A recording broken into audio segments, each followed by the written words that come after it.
predicación se titula ¿Cuál es tu porqué?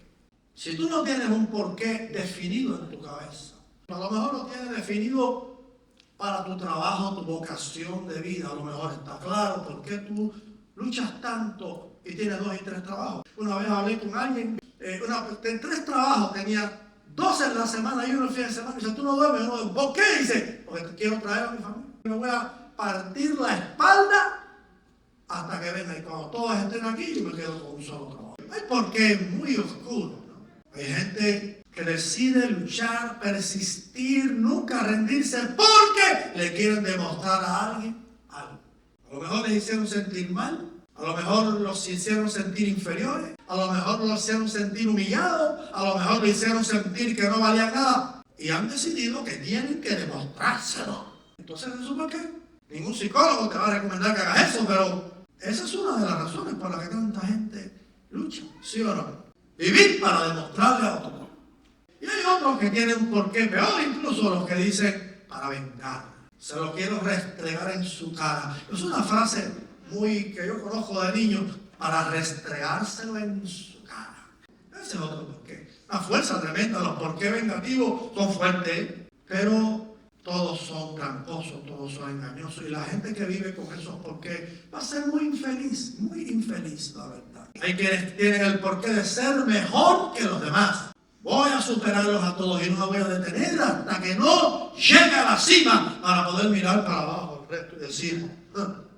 Obviamente de esos por qué no lo estamos hablando. Y si alguno de nosotros se explora a sí mismo y descubre que tiene un porqué de ese tipo, en la presencia de Dios, renuncia a él porque te va a hacer muy infeliz. Tu corazón no lo va a llenar que le restregues en la cara a nadie nada. Tu corazón solo lo puede llenar Dios, el gozo de Dios, la paz de Dios, el amor de Dios. Entonces, ¿cuál es tu porqué? Hay un texto en la Biblia que yo quiero proponer en esta mañana para todos nosotros. Un solo texto que nos da 3 por qué. Sufrir adversidades, soportar pruebas, mantenerse firme y terminar esta carrera bien. Y si no tuvieras ninguno, a lo mejor puedes echar mano de uno de estos 3 o de los 3. Y si a lo mejor nunca habías pensado, esta predicación te hace pensar.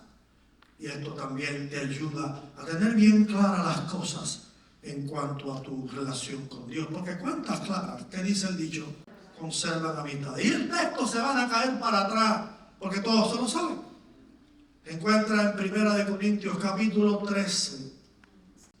Y al final del capítulo está mi texto, el texto de esta predicación. 1 Corintios 13, verso 13. Los 3 por qué de soportar las adversidades y no abandonar al Señor. Los 3 por qué de levantarse cada mañana con Cristo y acostarse cada noche con Cristo, aunque uno haya perdido el trabajo, aunque le haya ido mal en el matrimonio, aunque los negocios no le han dado lo que esperaba o los papeles de migratorios no llegan. Bueno, mi primer argumento va a ser porque sin fe no se puede tener absolutamente nada en el Evangelio. La Biblia dice, sin fe es completamente imposible agradar a Dios. Así que si nosotros estamos en este camino y nos mantenemos en él semana tras semana, tenemos que preguntarnos si realmente tenemos fe. Porque la fe es el porqué fundamental. Hay mucha gente que quisiera que caminar con Cristo se sustente en otra cosa. Por ejemplo, las evidencias. Quieren que haya más evidencias. Y estamos viviendo en el siglo de las evidencias. Para todo hay que presentar una prueba. Pero no es así. Dios determinó desde el principio que la fe fuese fundamental. Dios no va a cambiar la fe por otra cosa para que sobre esa otra cosa se sustente el motivo por el cual tú caminas con Cristo y te mantienes conectado con Él hasta el final. Entonces aquí el primer punto, el primer por qué, y sin este no existe ni funciona ni pervive ningún otro. ¿Creo o no creo? realmente el testimonio de Dios. No hay nada en ninguna iglesia más importante que esto. No hay nada que te puedan enseñar, sustituir o brindar en ninguna congregación. ¿Por qué seguir aquí? ¿Por qué resistir las pruebas? ¿Por qué soportar las adversidades? ¿Por qué perseverar en este camino? Viendo otros caminos delante de tus ojos, tentadores, atractivos. No creo en mí, no creo en la iglesia, no creo en el pastor, no creo en el Papa. Yo creo en Jesús, mi Salvador, que es el Hijo de Dios, que murió por mis pecados, y creo que viene de nuevo a buscarme. Aleluya, eso es lo que yo creo. Un universo sin sentido, un universo sin propósito, es la peor de las pesadillas humanas, porque tenemos la capacidad para encontrarle sentido a todo, menos a la propia existencia. ¿Sí o no? Yo le veo sentido a estudiar para una profesión, le veo sentido trabajar para sustentar una familia, le veo sentido tener amigos para poder tener mi comunidad, le veo sentido a muchas cosas. Pero imagínense, tenemos una mente capaz de encontrar sentido en las cosas y de pronto no para encontrar un sentido a la existencia de nosotros en este universo, a de dónde venimos y a dónde vamos y de qué se trata todo esto. La fe supera la alternativa. Hablando un día con alguien, yo tengo mi propia fe. Yo le dije, lo siento, no creo que me has dado una respuesta que se va a sostener, porque si tú creaste tu propia fe, lo que tú me estás diciendo es que en quien tú crees en ti mismo.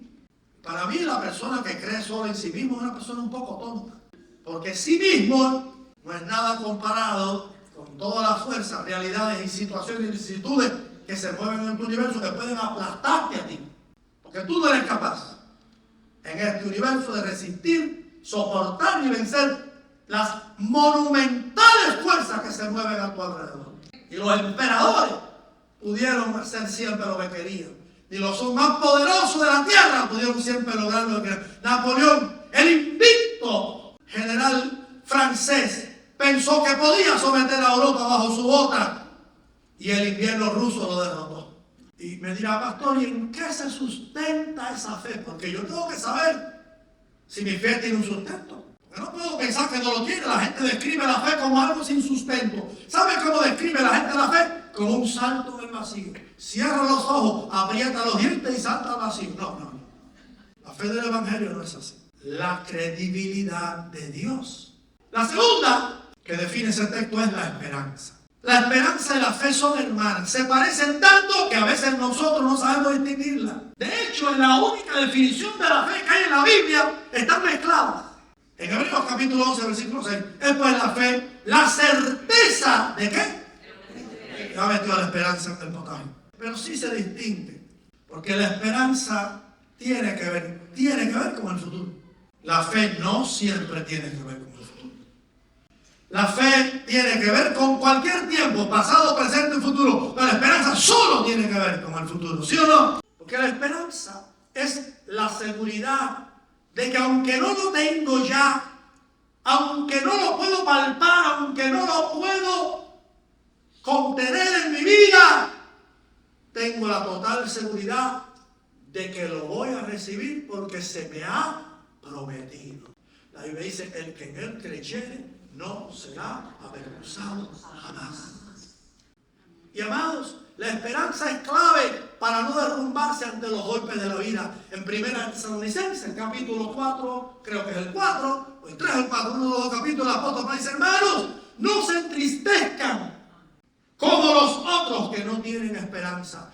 Porque así como sabemos que Jesús murió y resucitó, sabemos que Dios traerá con Jesús a los que durmieron en él. Por tanto, les digo esto en palabra del Señor, que el Señor mismo, con voz de mando, con voz de arcángel y con trompeta de Dios, descenderá del cielo y los muertos en Cristo resucitarán primero. No importa la semana mala, el día malo, ese es mi segundo porque yo espero en Jesús. Y la última, el amor. Cuando tengan los dilemas éticos, voy a hacer lo que debo hacer o hago lo que no debo hacer, pregúntate, ¿amas a Cristo? ¿Lo amas? Si lo amas, sabes lo que tienes que hacer. Porque honestamente, después de la fe, eso es lo que más le importa a Dios, que lo ames. ¿Cuál es el primer mandamiento? Él aspira a ser amado. Ámalo. Y tú me preguntarás, pastor, ¿y cómo puedo amar yo a un Dios así que no he visto? La Biblia da una explicación sobre eso. Dice, nosotros le amamos a Él. Le podemos amar a Él porque Él nos amó primero. Es la razón por la que amamos a nuestras madres. La razón por la que estamos tan enganchados con nuestras madres es porque después que crecemos y entendemos, nos damos cuenta que esas mujeres nos amaron antes que nosotros naciéramos. Y ese amor, que es el mejor y más sagrado que conocemos a nivel humano, es un reflejo opaco del amor de Dios por nosotros, que nos amó, no antes que hayamos nacido, nos amó desde antes de la fundación del mundo. Dios te amó primero, antes que tú sacaras la cabeza, antes que tú fueras quien tú fueras, antes que tú hicieras lo que hiciste o no lo hicieras, no importa, el amor de Dios precede toda forma de amor en la existencia. Dios te ama en una forma que resulta casi incomprensible entender. ¿Y por qué no lo amarías si Él ya te ama?